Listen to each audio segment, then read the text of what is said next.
So in this video, I want to talk to you about the competitive advantage of taking risks in life. And I'm not talking about life-threatening risks. I'm absolutely against that, or breaking the law. There's also risk in that, but I'm against that. But I'm talking about taking risks in your life for opportunities, to capitalize on opportunities.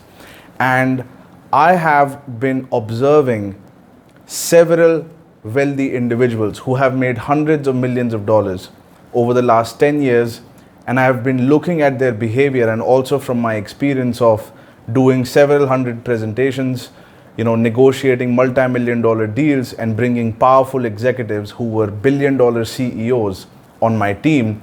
I started to look into this subject of risk, and I started to see and notice a pattern that the biggest opportunities, whether financial or non-financial, tend to have the biggest fear index. So what do I mean by that? For example, if you see a group of beautiful women who are very glamorous, wearing high heels and shiny shoes, and you've got one guy, it's a group of 4 girls, and you've got one guy with a lot of muscles there. Well, that group itself, it's very glamorous, it's very authoritative, and it's very intimidating to go and talk to in a social setting, for example.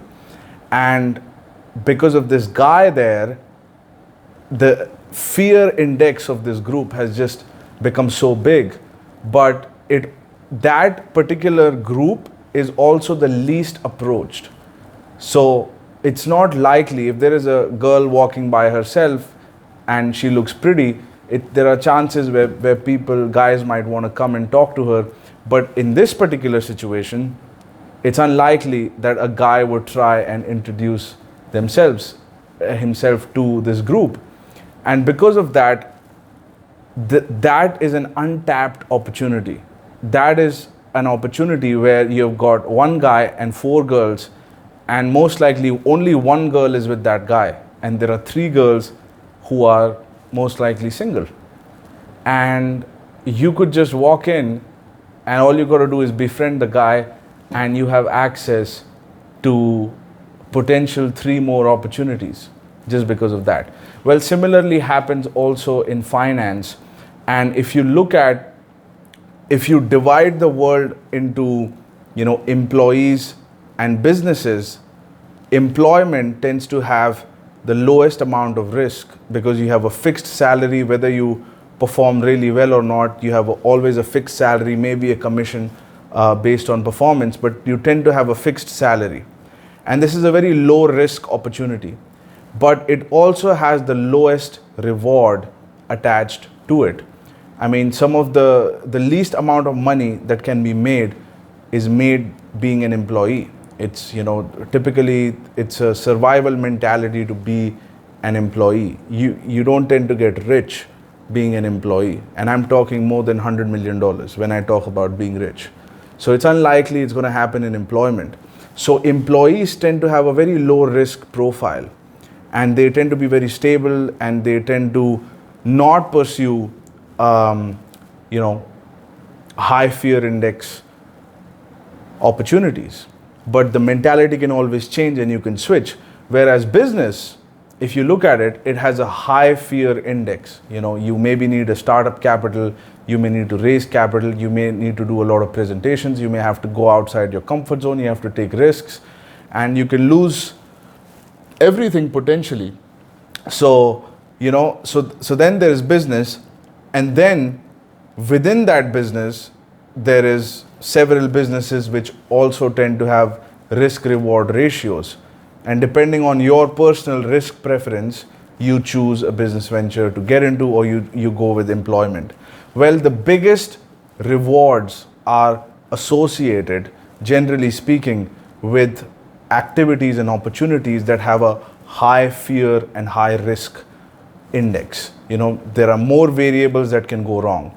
And what tends to happen is that for those opportunities, it repels a whole bunch of people. And that becomes your competitive advantage, because those particular opportunities are untapped.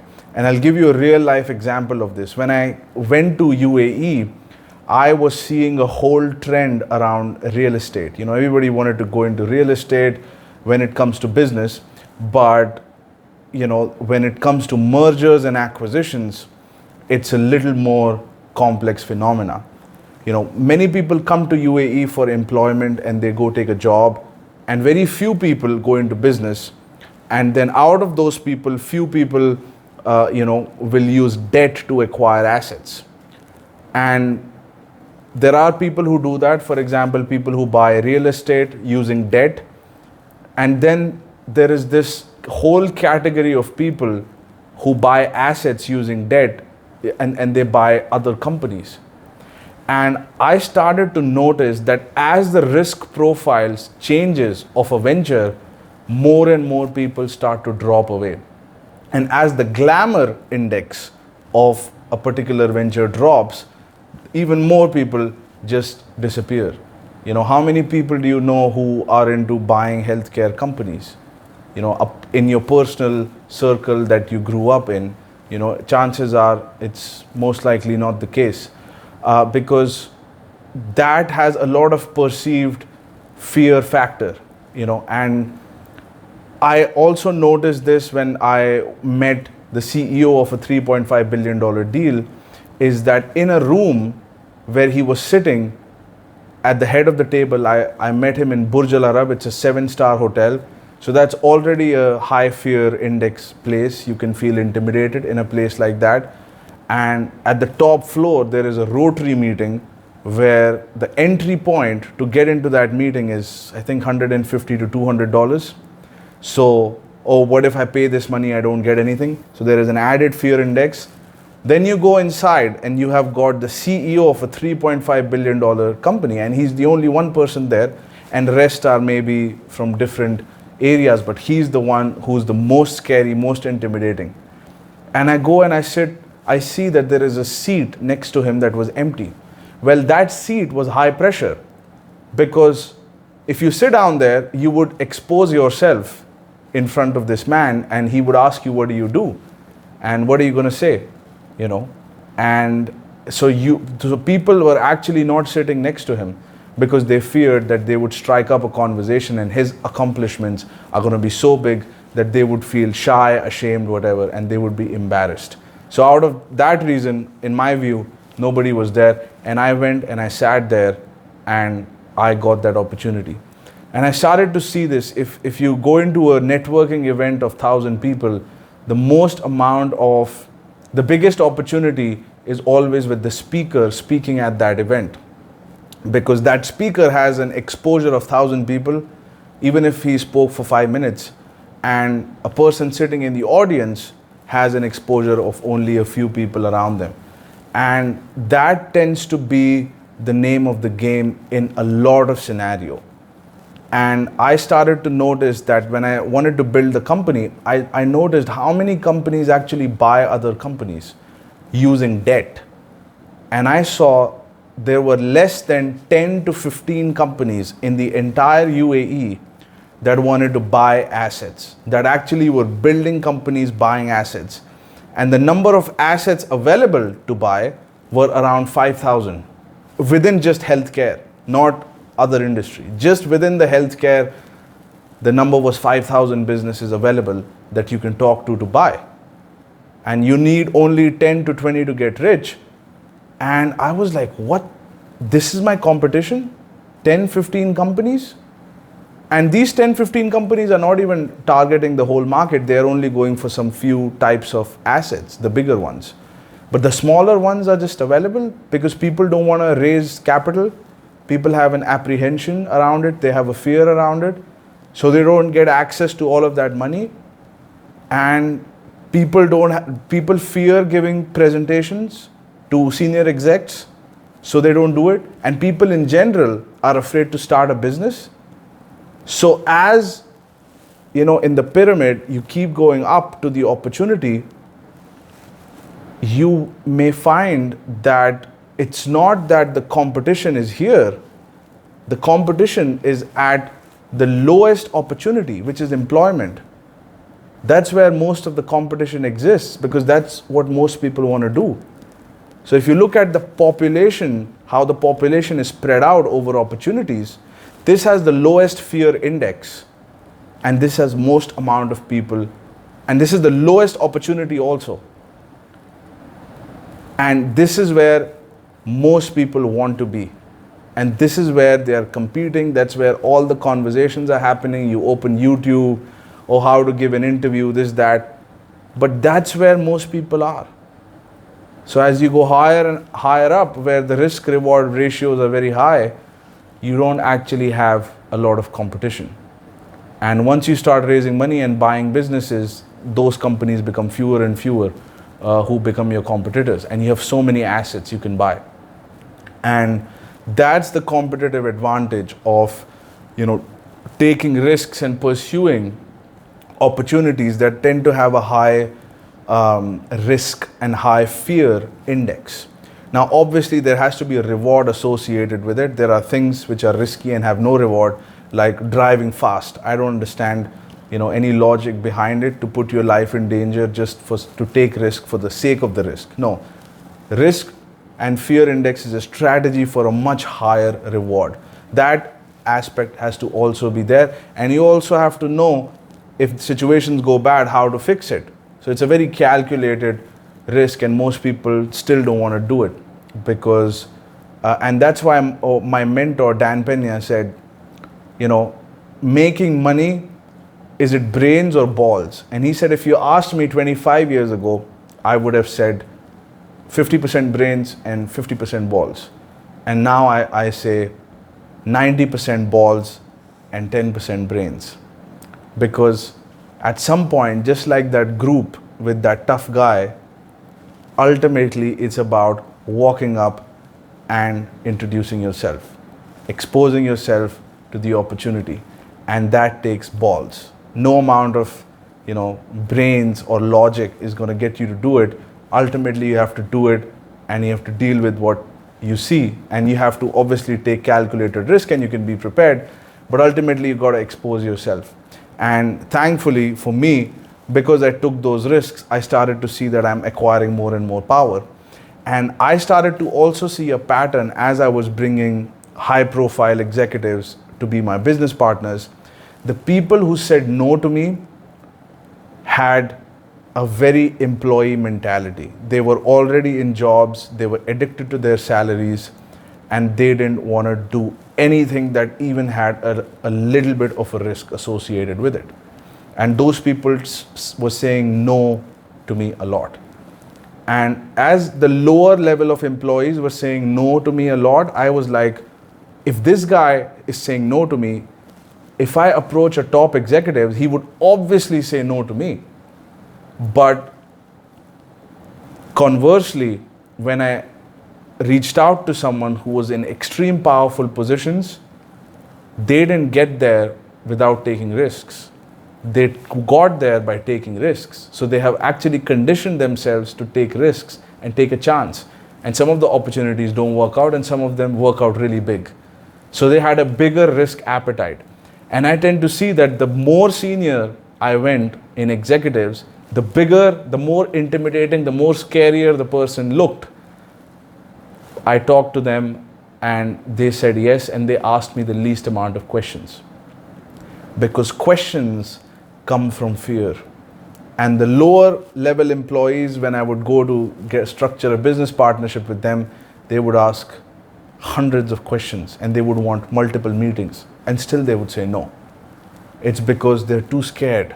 They're scared for themselves. And I used to think they're doubting me. No, they're doubting themselves.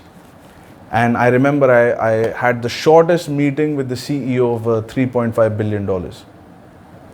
And I asked him, would you be my business? I did the presentation in over 13 minutes and he said yes.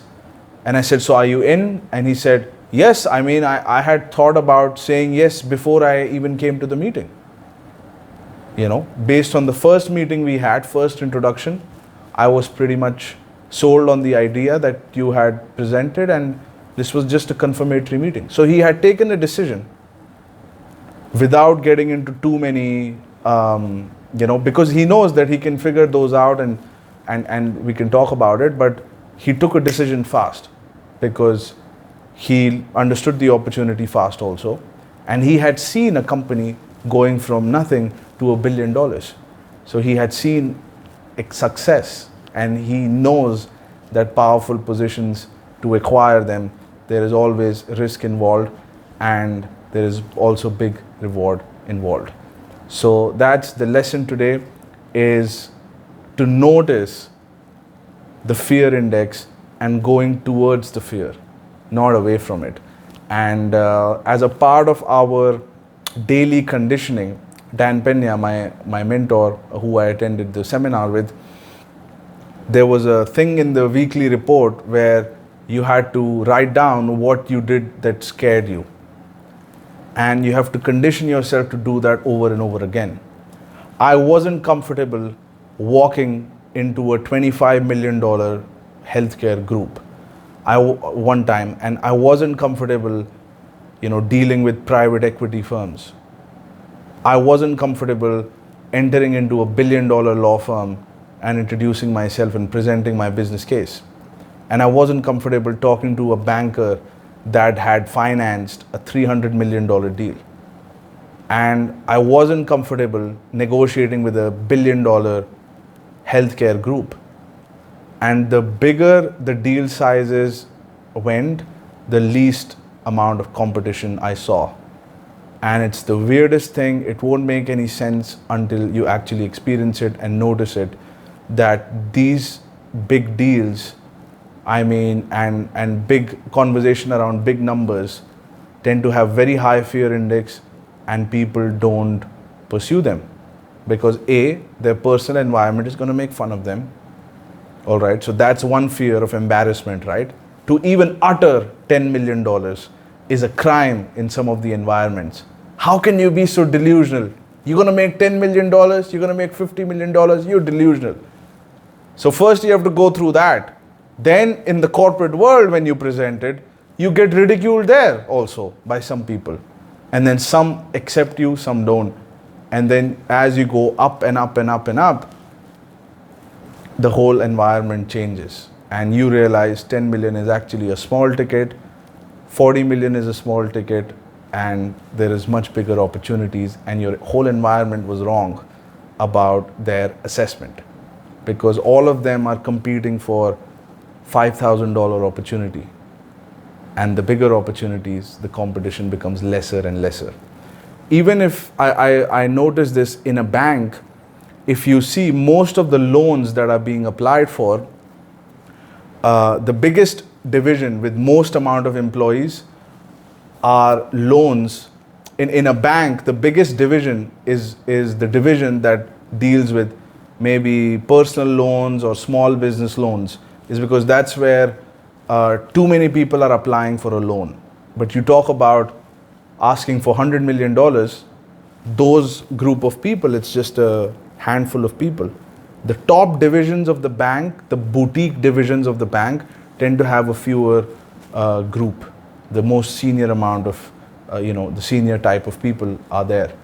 And you can see this trend over and over again, and it's the weirdest thing to comprehend, that the shittiest opportunities have a lot of competition, and the biggest opportunities, because of the fear index, do not have a lot of competition.